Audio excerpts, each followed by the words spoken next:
Well, it's a pleasure to be here. Thanks for the invitation. I actually first met Linda Tan before ProImmune even existed, because we were both graduate students together in Andrew McMichael's lab in Oxford. So I spent quite a bit of time in Oxford myself. What I'd like to do today is to shift gears a bit from immunology of cancer to immunology of infectious disease. In particular, one of the pathogens that we have studied quite a bit over the last 10 years or so is immunology of HIV, with the practical question of how can immunology be exploited to develop HIV vaccine strategies. So every 2 years, the United Nations Program on AIDS releases an annual epidemiologic update on the current state of the HIV epidemic. Overall, the mortality due to AIDS has declined somewhat, but has plateaued at a very high level.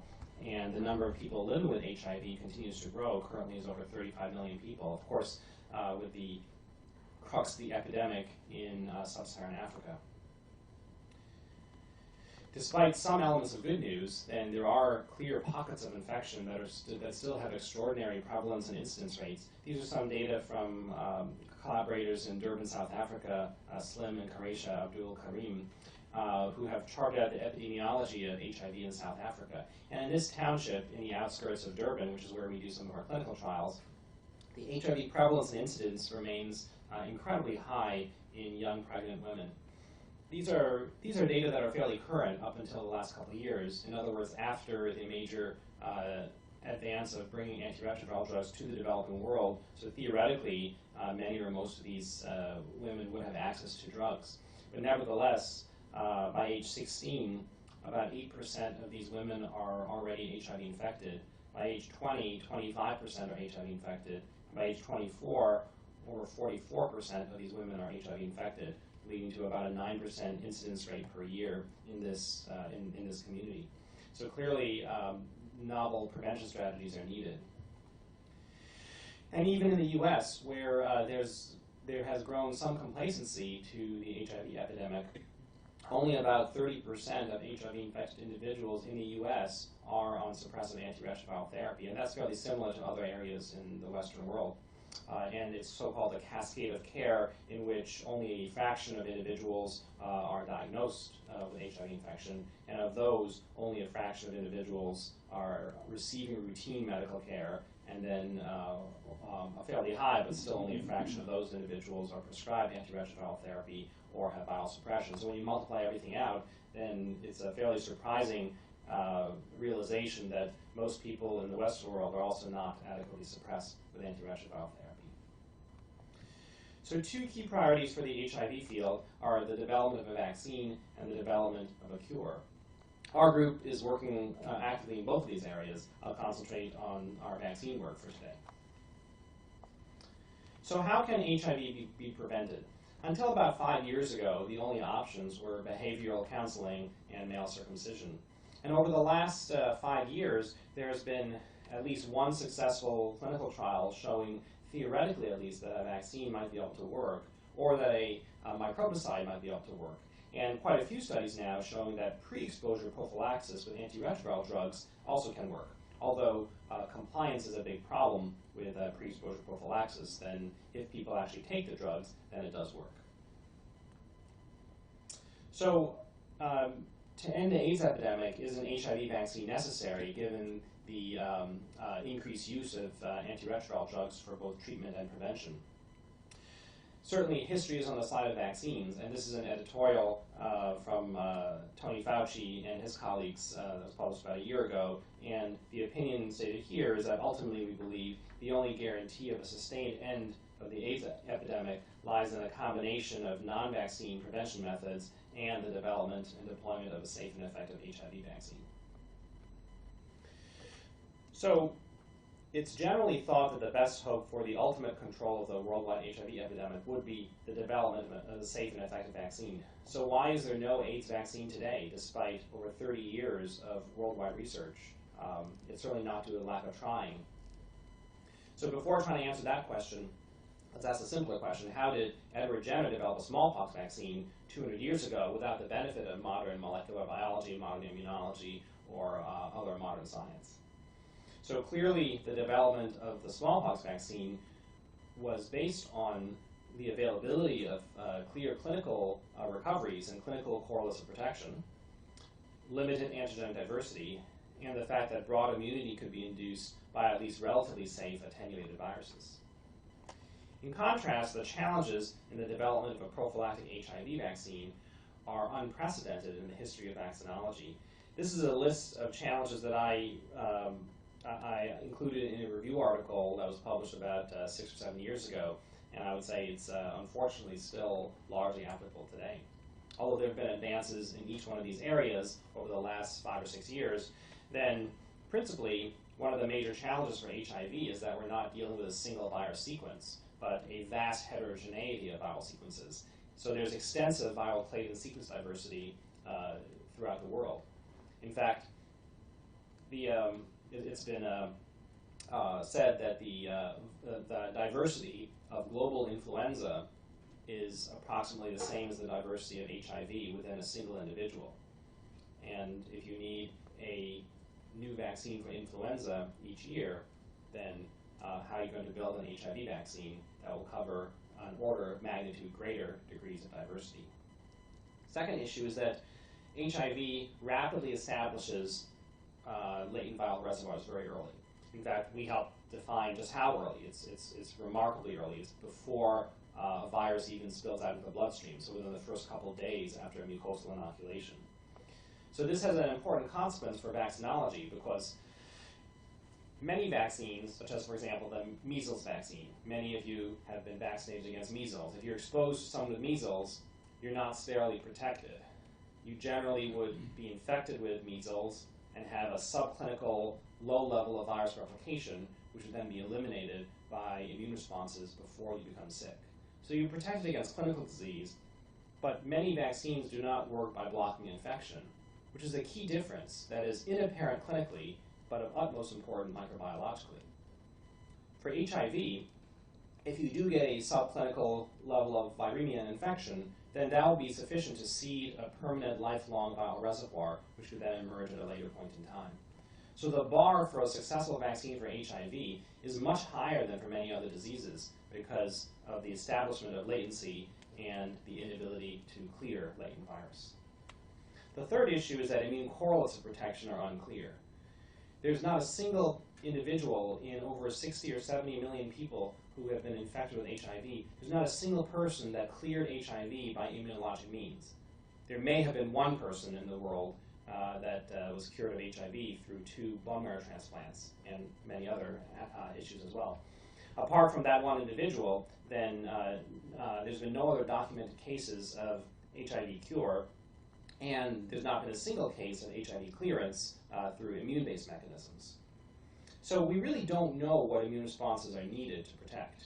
We can get some information from the very few clinical trials that have been done to date, and we get some hints from animal studies. But ultimately, until there are more successful, or at least partially successful efficacy trials, then we don't know for sure what immune responses we want to generate. The virus can also mutate rapidly to evade both humoral and cellular immune responses. So any virus replication in the context of selection pressure could generate resistant viruses. And antibody responses can be easily generated, but are typically narrow and type-specific. So it's easy to generate immune responses against a single immunogen. It's very hard to generate broadly reactive neutralizing antibody responses that would react with other incoming viruses. Attenuated viruses is a mainstay of many viral vector-based, or many viral vaccines, such as I brought up the example of measles. Polio is another example. For HIV, there was some early success with an attenuated version of HIV called SIV, which is the monkey virus, that showed promising preclinical data in monkeys. But those attenuated viruses, because of their rapid ability to mutate, were found to be too unsafe for human use. There's also no small animal model of disease. There are some advances in humanized mouse models, but generally those are not being used or not thought to be robust enough for preclinical vaccine testing, thus requiring the use of expensive and cumbersome non-human primates for preclinical vaccine efficacy testing. And there's far less pharmaceutical interest in the development of an HIV vaccine compared with say, the development of HIV drugs for obvious reasons, although I would say that there is more interest now than there has been before.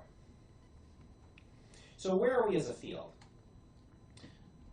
And I would say the answer is we haven't done a great job. There's been 4 HIV vaccine concepts that have been tested for efficacy in over 30 years globally. And I think that, at least in my opinion, this is far too few for the magnitude of this global problem. In many other areas of biomedicine, there would be multiple, even dozens of tests of concepts of new molecules for clinical activity at any point in time. And it would really take the whole afternoon to really discuss why there have been so few. But it's everything from not insufficient private sector interest to scientific challenges to cost involved to logistics. But the 4 concepts that have been tested are the following. So first, the first concept that was tested was a simple purified envelope protein called GP120. And these were called the AIDS-VAC studies. The goal was to generate humoral immunity. These were phase 3 studies in high-risk subjects in the US and Thailand. And in 2003, we learned these vaccines showed no efficacy. The second concept that was tested was by Merck, and they used a viral vector called Adenovirus 5. And the goal was to generate cellular immunity to internal proteins. So these vectors encoded only the internal proteins of HIV, just the capsid protein, GAG, and POL and F. These were called the STEP and the PANBELI studies. These were phase 2b studies in high-risk subjects in the Americas and in South Africa. And these vaccines showed no efficacy, and even a concern for possible increased HIV acquisition in the vaccine group. Of course, the opposite result of what was wanted. The third concept that is the only partial success in the field so far was a prime boost vaccine with a canary pox vector made by Sanofi called Alvac, followed by the same AIDS-Vax GP120 boost that was used in the first study. Yeah. Colloquially known as the Thai trial, also known as RV144, this was a phase 3 study in low-risk subjects in Thailand. And in 2009, it was fairly surprising to the field that this vaccine actually did show a modest but significant reduction of 31% of HIV acquisition, although there was no viral load effect. And in 2013, about 2 years ago, we learned the disappointing news from the NIH VRC vaccine trial involving a DNA prime with an Ad5 boost, also known as HVTN505. And this was a phase 2b study in high-risk subjects in North America, and this vaccine also showed no efficacy. So there was one study that showed some degree of efficacy, and this had an important psychological effect on the field because it showed that an HIV vaccine was theoretically possible. There used to be review articles saying why it's theoretically impossible to block HIV infection, and clearly that's not the case. But also, this degree of efficacy is not sufficient for any practical use. Another observation is that 2 of these 4 studies, the Merck Ad5 study and the NIH Ad5, DNA Ad5 study, both use an adenovirus serotype 5 vector. As I think many of you may know, adenovirus is one of the most immunogenic and premier vaccine vector technologies, and yet 2 out of these 4 studies using Ad5 have failed. So one of the projects that we had ongoing for the last number of years is the development of other serotypes of adenovirus vectors. And although if we compare Ad5 from subgroup C with Ad26 from subgroup D and Ad35 from subgroup B, then although the so-called alternative serotypes ads were largely developed to get around the problems of high adenovirus seroprevalence in the developing world, then studies from quite a number of labs have actually shown that these are fundamentally different vaccine vectors biologically. They have different virology as well as different immunology. They use different cellular receptors, they have different in vivo tropisms, they interact differentially with dendritic cells, and they trigger different innate and adaptive immune profiles. And so we were interested in exploring whether there may be advantages of some of these other serotypes of adenovirus compared with the prototype Ad5 vectors. So we looked for innate immune activation in clinical studies, and this is a clinical study that we did with our Ad26 vector. in which we looked at PBMCs on day 1, 3, and 7 following vaccination, compared with a Merck Ad5 vector, also with blood drawn on day 1, 3, and 7 after vaccination. And there are a clear set of genes that are up or down regulated by Ad5 that are not induced by Ad26. And another set of genes that are up and down regulated by Ad26 that are not induced by Ad5. So clearly these are different biological vectors. It's not that one is simply a greater or less version of the other. There's also a set of commonly induced genes, which is not surprisingly inflammation and interferon genes, which is probably upregulated by any vaccine modality. But here we see something that's also interesting, that the Merck Ad5 vector is a more inflammatory vector. If you look at the signature of inflammation genes, then they're augmented to a greater degree and to a longer duration compared with Ad26. So Ad5 is a more inflammatory vector than Ad26. And when we look at the phenotypes of immune responses that are induced, this is a principal component analysis of about 100 different antibody functions that are induced in humans, comparing an Ad26 vaccine shown in green with a DNA Ad5 vaccine shown in blue. And in a collaboration with Galit Alter at the Ragon Institute, we looked in principal component space of the different phenotypes of antibody responses that are induced, and these are entirely separable. So one can tell just by analysis of the sample which viral serotype of a vaccine vector they received. And in particular, Ad26-induced antibodies have higher levels of IgG3, higher levels of functional properties, including antibody-dependent cellular phagocytosis, and lower levels of inflammatory glycans, likely a resulting fact of the differential immune activation that occurs immediately following vaccination. So overall, these are very different vaccine vectors. We were very interested in seeing whether an Ad26-based vaccine regimen might offer better efficacy than an Ad5 vaccine regimen in the best animal model that we have for HIV, as we think about whether to move the Ad26 vectors forward in clinical trials. So these are the data that really justify the advancement of the DNA Ad5 vaccine into the large-scale efficacy trials. It was shown by a group of investigators that the DNA Ad5 vaccine could protect rhesus monkeys against a relatively easy-to-block virus called E660. As shown here, the number of animals that are uninfected are on the y-axis, the number of challenges required to infect these animals are on the x-axis, and you can see the vaccine curve is here and the control curve is here. In contrast, when we look at a more virulent virus called SIV-MAC251, this is much harder to block, then there is no protection at all.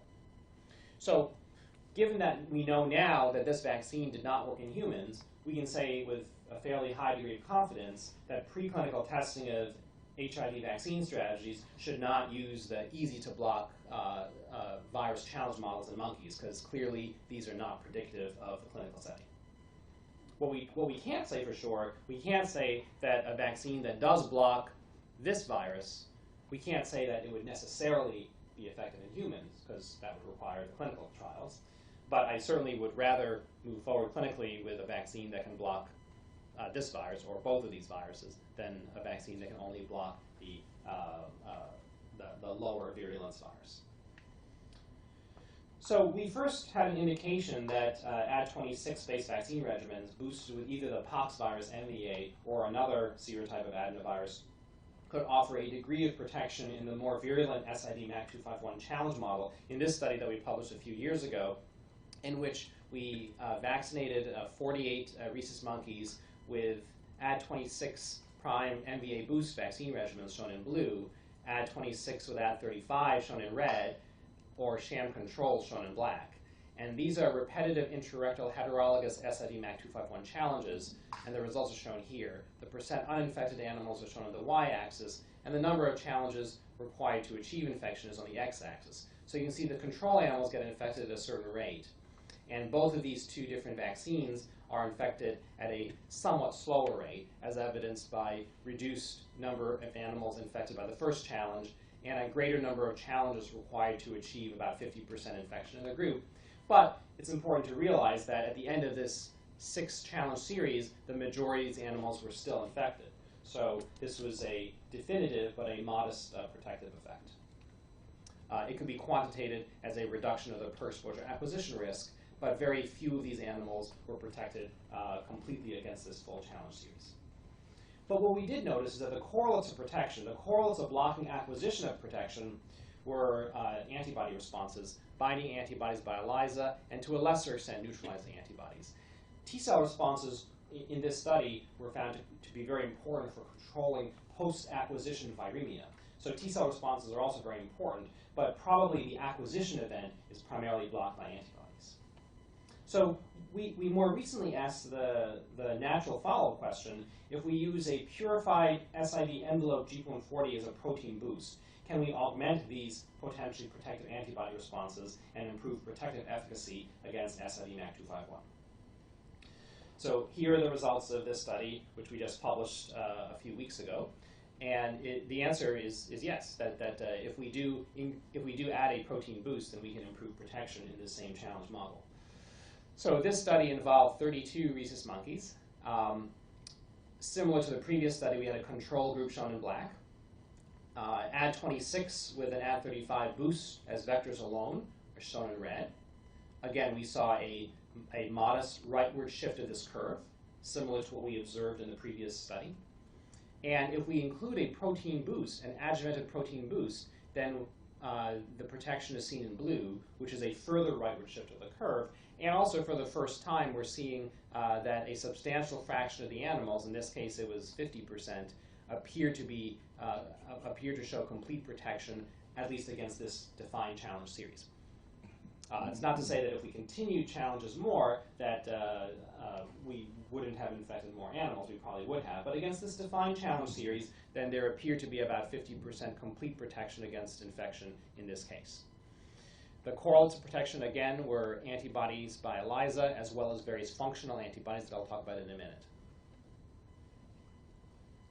So since this was the first example of protection against acquisition of infection of a challenge series with SIV MAC251, we wanted to really drill down to see whether these animals were truly protected. In the HIV field, there's been some examples of apparent protection that really wasn't protection, but really was fairly low-lying infection that might only be seen in various tissues.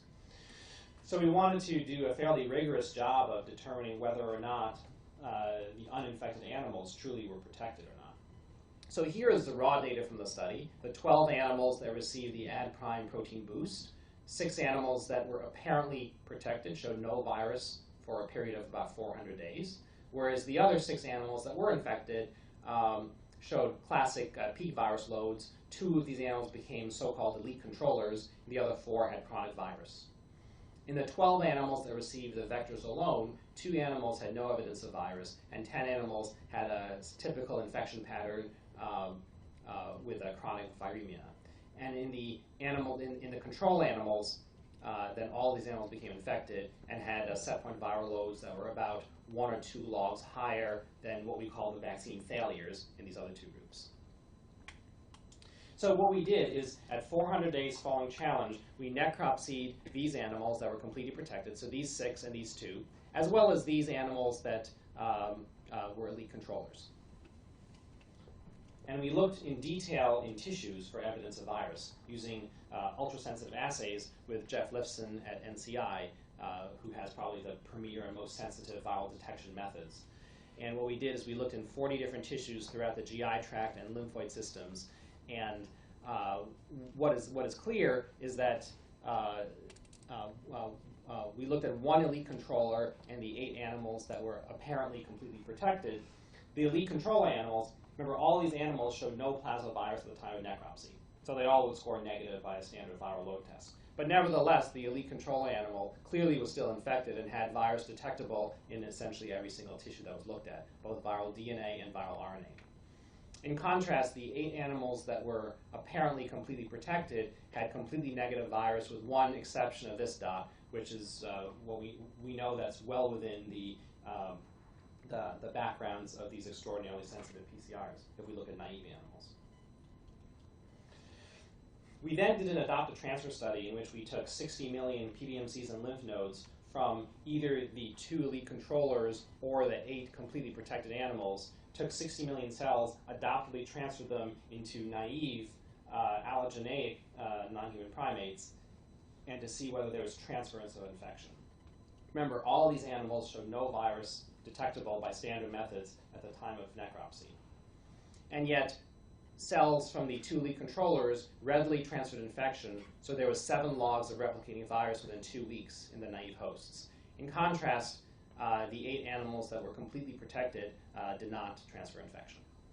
And in the HIV field, an adoptive transfer study like this into non-human primates is generally considered the most sensitive test for virus that we have. We also looked immunologically in these animals. And what we observed is that in the vaccinated animals that subsequently became infected following challenge, there were massive anamnestic cellular immune responses. These are standard ELISpot assays.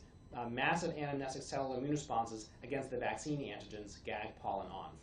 There were also new responses against viral antigens that were not contained in the vaccine, such as VIF, shown in green.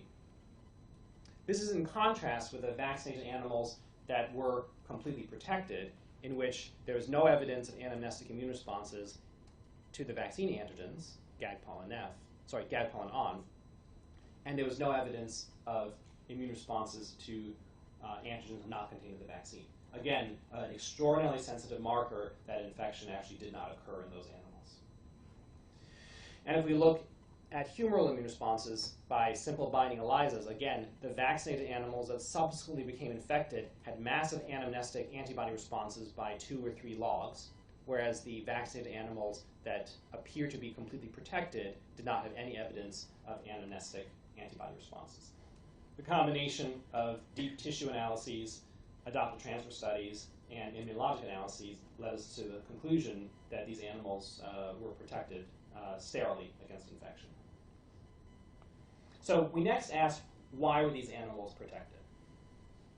So again, in collaboration with Galit Alter, using a technique called system serology, in which Galit looks at over 150 distinct antibody parameters. So each animal in the study, in the same clinical trials, each subject, the antibodies are interrogated in a high throughput fashion from multiple different parameters of function, isotype, glycan forms, functionality. Then the total data set is mapped into principal component space, shown here. And the animals that received the protein boost are shown in red, and the animals that received the vector alone are shown in blue. So you can see that in principal component space, the phenotypes of the antibody responses that were induced are completely separable. So if the tubes were not labeled, then one could confidently determine whether or not the animal had a protein boost or not, just based on the phenotypic quality of the antibodies that were induced, not the magnitude, the phenotype. This is a loadings plot that shows the different functions. Of course, you can't read them, but most of the functions shown in red cluster to the point of the protein boost. And this can be simplified.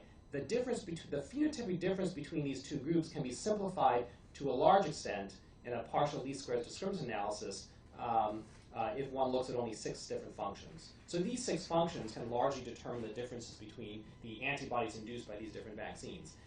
Antibody-dependent cellular cytotoxicity, antibody-dependent cellular phagocytosis, antibody-dependent complement deposition, and these are 3 cytokines released by antibody-dependent NK cell activation. And you can see here in univariate analyses that with a protein boost, all 6 of these functions were significantly enhanced. And also, if one develops a polyfunctionality score by how many of these functions are induced, then there's a dramatic difference shown here either by a dot plot or here by a pie chart, such that with a protein boost, then most of the animals developed antibody functions that had 4 or 5 or 6 of these properties, whereas with the vectors alone, then typically we only could induce 1 or 2 of these functions. We think that the functionality of the antibody response is important because the functionality score of the antibody responses prior to challenge statistically significantly correlated with protection against acquisition of SIV-MAC251, shown here. So overall, this study shows 50% complete protection against acquisition of neutralization-resistant SIV-MAC251 challenges, essentially the stringent model where Ad5 vaccines have failed. which is important because those also failed in clinical trials. The envelope protein boost increased antibody Fc functionality that correlated with enhanced protective efficacy, so we have at least a hypothesis as to why and how this vaccine might be working. The Ad26 vectors have also entered a series of phase 1 clinical trials, and these are the first in human evaluations of an Ad26 on HIV on a clinical trial in humans. And I'll just summarize this very quickly to say that it was safe and immunogenic. These are immune responses in humans. These are ELISA antibody responses induced in humans by an initial dose escalation of different doses of the Ad26 vector in humans by 2 or 3 immunizations. And it was immunogenic in the vast majority of individuals. And these are T-cell responses by ELISpot assays in these same individuals, that the majority of individuals that receive this vaccine at these doses raise humoral and cellular immune responses. So I'll conclude briefly that there are major biological differences between Ad5 and Ad26 vaccine vectors in terms of their basic virology, innate immunity, and adaptive immunity. Ad26 MVA and Ad26 protein-based vaccines afforded partial protective efficacy against stringent virus challenges in rhesus monkeys, including 50% complete protection by Ad26 protein vaccines against SNV-MAC241 challenges. Ad26 has also been safe and immunogenic in phase 1 clinical trials, and we therefore propose clinical development of the Ad26 poxvirus and the Ad26 protein-based mosaic HIV vaccines. I didn't have time to talk about the mosaic antigens today, but those are bioinformatically developed antigen sets that improve coverage of global virus diversity. So the vaccines that we're taking forward clinically are prime boost vaccines aimed at global coverage. The prime is Ad26 mosaic vectors expressed in Gag-Paul envelope, and the boost is Ad26 with a protein or a matched MVA vector with a protein. And our clinical development plans are now in partnership with Janssen, which is part of Johnson & Johnson. Currently, we're in phase 1/2A studies with these vaccines in the US, Africa, and Asia to look at safety, regimen selection, and dose confirmation. If things go well, then in the next, in the near future, we hope to launch a series of phase 2B and phase 3 efficacy trials in both Africa as well as in the Western world. And where we are right now, a phase 1 study with the MVA, I showed you the phase 1 study with the Ad26 component of the vaccine. The phase 1 study with the MVA mosaic component of the vaccine is fully enrolled and is now also analyzed. A phase 1 study of the envelope protein trimer is fully enrolled, soon to be analyzed. And we are currently enrolling, together with our partners, a larger phase 1/2A regimen selection study called IPCV009 or Approach, which is a 400-person study in 14 sites throughout the world, in the US and East Africa, South Africa, and Southeast Asia. And the goal is to compare these different regimens and then to select the best one for advancement into large-scale field trials. I'll stop there. Thank a large number of people who are involved in this program. My lab at Beth Israel Deaconess Medical Center, our clinical group at the Brigham and Women's Hospital, our industry partner, which used to be a small biotech company in Holland called Crucell. About 3 or 4 years ago, they were purchased by Johnson & Johnson, so now they are a big company instead of a small company. And a partnership with the U.S. Military HIV Research Program and funding from the Ragon Institute, the Gates Foundation, and the NIH. Thanks. I'll be happy to take questions. Okay. Great studies. I have a question. So in high-risk individuals, obviously they have multiple challenges. That's how it happens, right? So viscoity or basically a lot of exposure. So how do you correlate that data with the idea that eventually in mouse models, eventually every mouse will get infected or will become infected? So I know you did show data to 6 challenges, but in the real world, a person will be continuously exposed. So will there be any inference from that to think that a vaccine will work ever? It's hard to tell. It's hard to make that extrapolation because the systems are so different. One difference is that the dose that's used in these monkey challenge studies is about 2 logs higher than a typical human dose because the dose is titrated so that about 50% of the animals get infected with each challenge. So that's an experimental parameter that's designed in. And the reason is because it would be prohibitively expensive to actually do a study model in the human situation in which the chance of infection is about 1 in 100 or 1 in 200 for a typical exposure. So the challenge system in monkeys is geared towards about a 2 log higher infectivity than what is seen in the human setting. How that will play out in humans, no one really knows. But what we can say is that the one study that did show partial efficacy in humans, which was the Albac 2.20 study, which I mentioned briefly, that actually showed a similar 30% reduction in acquisition risk in these type of primate challenge studies. So we won't know that until more efficacy studies are done clinically. Yeah, so I find very intriguing that neutralizing antibodies were a very significant correlate of protection in the study with you challenge with the AD26 alone, but they were not significantly correlated with protection in the prime boost. Does that mean that neutralizing antibodies are not the ultimate correlate of protection? Well, I think it depends on how you ask the question. So currently, no vaccine modality can induce broadly reactive neutralizing antibodies. So there isn't a single vaccine modality in 2015 that I'm aware of. And I think I'm aware of all of them. There isn't a single HIV vaccine modality that induces robust neutralizing antibodies against difficult to neutralize virus isolates.